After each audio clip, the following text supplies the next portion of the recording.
I cannot believe we are finally here.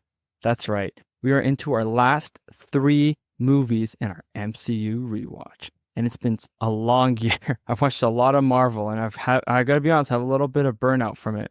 But there's been so many bangers that it's been a good burnout. What we're on to now is what I would call the best soundtrack of any franchise, of any superhero movie. That's Guardians of the Galaxy. From 1 to 3, there has been no misses in those soundtracks. Just absolute bangers. I thought the music was such a perfect companion to the Guardians, to painting a picture of who the Guardians are and giving us that Guardians of the Galaxy vibe. You know what I mean?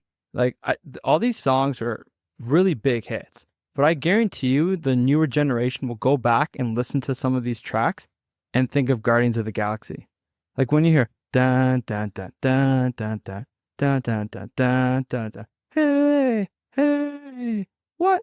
You're gonna think Guardians. A lot of the younger generation, I mean, will think Guardians, and that's like a pretty big deal that they were able to do that.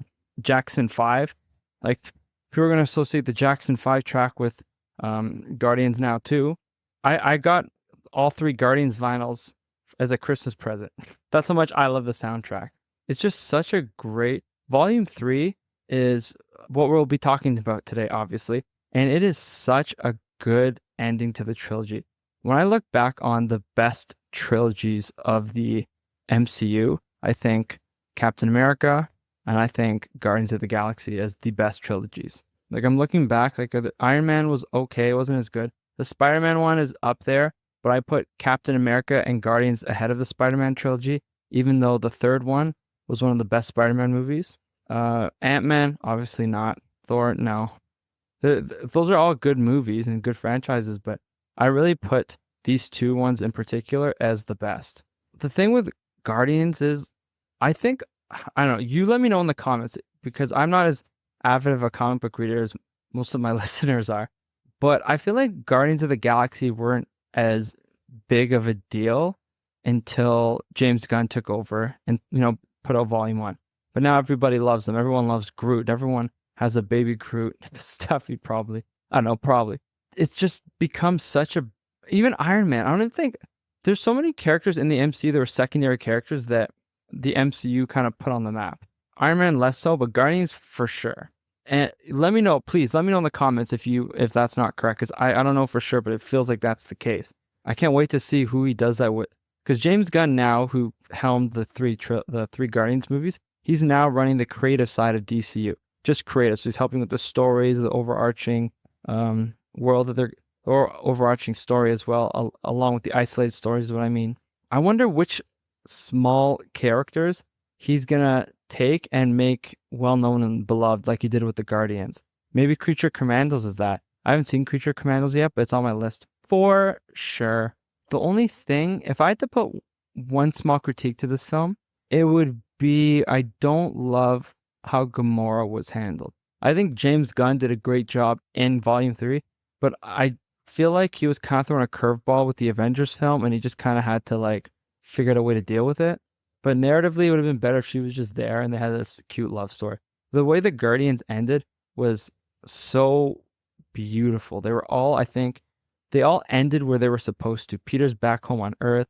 Drax, I teared up when Mantis was like, "You're not Drax the Destroyer, you're Drax the Father." This film, I was gonna get a 4K steelbook of Guardians 3, but then I thought to myself, I don't think I can rewatch this a lot because I'm a really big animal person, and some of the themes depicted in Volume 3 were hard to watch, although they were perfectly done to the story. But seeing all those animals, the way they were tortured, that was really, really hard to watch. I think PETA gave James Gunn props for putting that on the screen. What else? Drax was a little bit... He was a little bit understated in this movie. He didn't have as big of a role as I'm used to him having. But whenever he had screen time, he nailed it. He was so funny. And hey, we got a holiday special out of him, which is basically a 40-minute Drax episode, right? Groot was at the height of his powers. Groot was so OP in this film, just flying around, doing crazy stuff. Then you had, what's his name? Adam Warlock, who was so funny and also OP. You had High Evolutionary, who was a great villain, excellent villain. I'm I'm gonna butcher your name, so I'm just gonna keep calling you High Evolutionary. Cosmo was so funny. I'm just naming all these characters that I just loved. Cosmo was so good. He actually had a few people from the DC that he brought over for this. Because you had what's her name? Ura, who's the girl when they were going to that organic planet. She was the rat lady. You had High Evolutionary, who was in Peacemaker as well. You had Nathan Fillion, who was in the Suicide Squad. Wait, Linda Cardellini was in this one? What? Oh, no way. Linda Cardellini played Lila? That's so cute. Lila was probably the saddest character that I've come across in the MCU. I couldn't believe how much, how do I say this? I cried. I cried so much during Guardians 3. I had happy tears. I had sad tears. It was just a movie full of tears. Just call it Guardians of the Galaxy Volume Tears. That's how much we all cried. I could go in so many different directions, but I only have 10 minutes. I'm trying to keep it to our typical time frame. The main characters were excellent. The supporting casts were perfectly done. You had Cosmo with the humor. You had Kraglin, who had some good dynamics with Cosmo. Mantis was so funny. Drax, hilarious. Groot was great. Nebula, awesome. Gamora, even though she was kind of put in an awkward spot, excellent storyline. How did this movie do at the box office is what I really want to know. I'm pulling up the numbers right now. Okay, just for the record, this movie, in my opinion, I feel like I have a blind spot for CGI that I can't tell when it's bad, but I feel like Guardians of the Galaxy Volume 3 was excellent. Like the CGI, the visuals were amazing. And it was almost half the budget of Quantumania, $250 million budget. And by the way, it crushed at the box office. $845 million on a $250 million budget. That's a great, powerful box office run.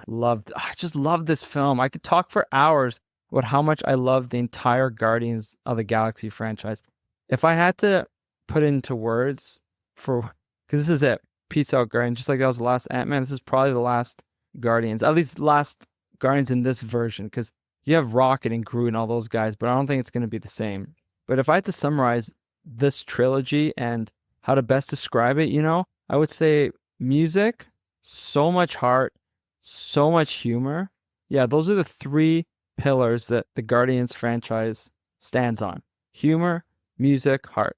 Now, where does the Guardians movie land in our MCU power rankings? That's right. Each week we've been ranking the movies as we go through them. I'm going to put Guardians of the Galaxy Volume 3, I've said that so many times, at number 14 in our MCU power rankings. So number 14. We're 32 movies in, and this Guardians film comes in at number 14.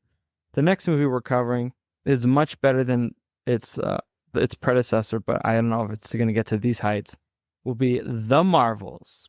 I'm your host, Mark Savvy. I'll see you next time when we cover The Marvels.